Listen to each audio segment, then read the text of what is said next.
ইনশাআল্লাহ যদি সব কিছু ঠিক থাকে আমরা কাতার রয়্যাল এয়ার অ্যাম্বুলেন্সের মাধ্যমে দেশনেত্রী বেগম খালেদা জিয়াকে আজকে এই মধ্যরাত্রির পরে অথবা আগামীকালকের সকালের ভিতর ইনশাআল্লাহ আমরা ওনাকে ইউকেতে অর্থাৎ লন্ডনে ওনাকে একটা নির্ধারিত হসপিটাল আমরা ঠিক করেছি, সেখানে আমরা ইনশাআল্লাহ ওনাকে নিয়ে যাব। ওনার যাওয়ার সময় ওনার সাথে যে বিশেষজ্ঞ চিকিৎসক হিসাবে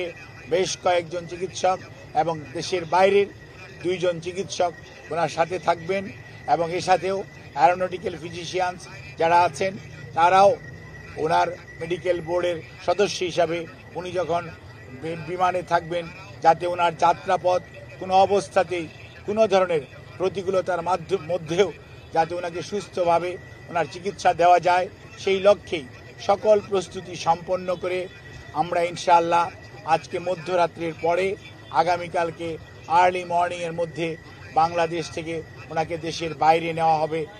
মেডিকেল বোর্ডের পরামর্শক্রমে। আমরা সেজন্য আপনাদের মাধ্যমে দেশবাসীর কাছে আমরা দোয়া চাই।